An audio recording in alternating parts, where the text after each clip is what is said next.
Assalamualaikum sahabat. Depresi adalah gangguan suasana hati atau mood yang ditandai dengan perasaan sedih yang mendalam dan kehilangan minat terhadap hal-hal yang disukainya. Seseorang dinyatakan mengalami depresi jika sudah 2 minggu merasa sedih, kecewa, putus harapan, atau tidak berharga. Depresi bisa menyerang siapa saja, entah itu yang muda, yang tua, wanita, ataupun pria. Depresi, jika dibiarkan terus-menerus, akan mengganggu produktivitas kita. Bahkan, depresi bisa membunuh kita secara perlahan. The silent kill. Depresi ini adalah perubahan suasana hati yang tidak biasa, yang sering kita alami sehari-hari. Umumnya, depresi lebih banyak dialami oleh wanita ketimbang pria. Depresi juga umumnya terjadi kepada orang dewasa, namun tidak menutup kemungkinan depresi juga terjadi kepada anak-anak. Apa yang menyebabkan kita depresi? Mari kita bedah dan kita perbaiki bersama-sama. Penyebab depresi diduga terkait faktor genetik, hormon, dan zat kimia di otak. Namun, depresi ini tidak akan muncul tanpa adanya pemicu. Ada beberapa pemicu terjadinya depresi yang mungkin kalian alami. Pemicunya adalah faktor peristiwa traumatis. Peristiwa traumatis ini terkait dengan peristiwa-peristiwa di masa lalu yang menurut kalian menyakitkan, entah itu yang kalian alami sendiri atau kalian menyaksikan peristiwa pahit itu sendiri. Pemicu selanjutnya adalah faktor pola pikir yang salah. Pola pikir yang salah ini terkait dengan stres yang dibiarkan atau hanya melakukan pelarian terhadap stres. Pelarian stres ini tidak hanya sekedar jalan-jalan atau melakukan kesenangan-kesenangan lainnya, namun juga termasuk memotivasi diri dengan penyangkalan-penyangkalan kalian terhadap realitas kehidupan kalian. Pemicu selanjutnya ialah faktor hilangnya semangat hidup atau tujuan hidup. Biasanya faktor ini disebabkan oleh pensiun, entah itu pensiun dini atau pensiun di hari tua, atau mungkin kita mengalami cacat sehingga kita berhenti untuk beraktivitas. Apakah di antara kita ada yang mengalami stres yang berkelanjutan? Kalau ada, kalian harus segera pergi ke psikiater atau psikolog, atau kalian bisa meminum obat antidepresan. Jangan sampai depresi ini mengganggu aktivitas kalian dan jalan kesuksesan kalian. Pada dasarnya, depresi hanya bisa diturunkan hingga ke level stres, bahkan tenang, dan mungkin akan turun ke level bahagia. Stres ini memang dibutuhkan untuk tubuh, karena stres pada dasarnya adalah mekanisme pertahanan tubuh. Mekanisme pertahanan tubuh ini terdiri dari rasa sakit, rasa pahit, ketidaknyamanan, dan energi negatif lainnya.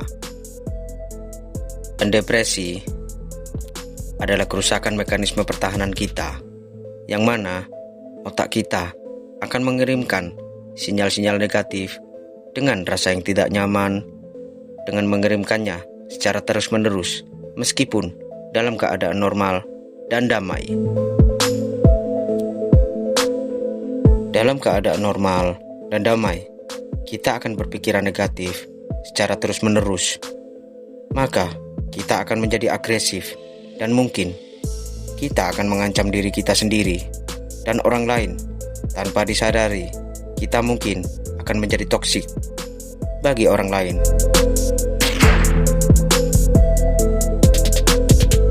Apakah sinyal pertahanan ini bisa diperbaiki? Jawabannya pasti bisa. Namun, sinyal pertahanan ini hanya bisa diturunkan hingga ke level stabil, di mana sinyal ini normalnya muncul karena memang benar-benar merasa terancam. Bagaimana caranya? Mari kita latih bersama-sama. Pada dasarnya, ketika kita merasa tidak nyaman, jantung akan berdetak kencang dan nafas kita akan tersengal-sengal. Dari sini, kita bisa mengetahui bahwa yang bisa kita kontrol dengan mudah adalah nafas. Melatih pernafasan ini adalah sebagai pengganti obat antidepresan yang fungsinya untuk menurunkan tingkat stres hingga ke level damai.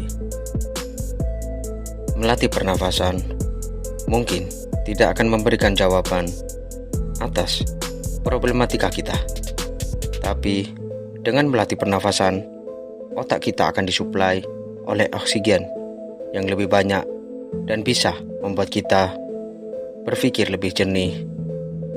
Dengan berpikir lebih jernih, kita bisa mengatur diri dan mungkin kita akan bisa menjadi lebih damai. Kita bisa melakukan pernafasan 478 atau kita bisa melakukan pernafasan biasa, namun dengan ritme yang perlahan dan panjang. Lakukan pernafasan ini sampai kalian benar-benar tenang dan damai. Ketika kita sedang stres, jantung akan berdebar-debar, aliran darah juga akan terganggu. Kita mungkin tidak bisa mengontrol aliran darah ini, tapi kita bisa mengontrol tubuh kita supaya aliran darah menjadi lancar. Mengapa orang gemuk sering mengalami stres? Itu karena terjadinya penyempitan pembuluh darah.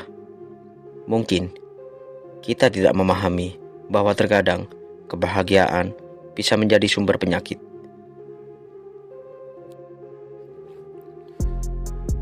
Saat kita mengalami stres, aliran darah kita menjadi terganggu. Cara mengatasinya adalah dengan berolahraga setiap hari. Tidak perlu yang berat-berat, asal rutin kalian lakukan setiap hari. Itu bisa mengurangi lemak dalam tubuh dan bisa mengurangi penyakit degeneratif kita. Mungkin di minggu-minggu awal akan terasa berat, namun setelah berjalan beberapa minggu, tubuh kita akan terbiasa. Secara step by step, tubuh kita akan mereset ulang. Selain itu, kita perlu meluapkan emosi negatif kita dengan cara bercerita kepada orang yang kalian percaya, seperti psikolog atau psikiater, ustadz atau tokoh agama kalian, atau mungkin ke keluarga, bisa juga ke teman terdekat kalian. Saat kalian ingin curhat, jangan menjadikan media sosial sebagai tempat curhat. Gantilah dengan menulis di buku harian. Yang terpenting dan harus kalian ketahui, depresi adalah kekacauan diri. Maka kita harus bisa berdamai dengan diri sendiri. Terimalah kekurangan kita dan tutupi dengan kelebihan kita yang ada. Mungkin di lain kesempatan saya akan menjelaskan bagaimana berdamai dengan diri sendiri. Kita memang diperbolehkan bersedih, dan itu sah-sah saja. Tidak ada yang melarang. Namun, jangan sampai kesedihan itu menjadi batu sandungan bagi kehidupan kalian. Ingat, kita tidak sendirian. La tahzan, innallaha ma'ana. Artinya, janganlah engkau bersedih. Sesungguhnya Allah bersama kita. Al-Quran, Surat At-Taubah, ayat ke-40.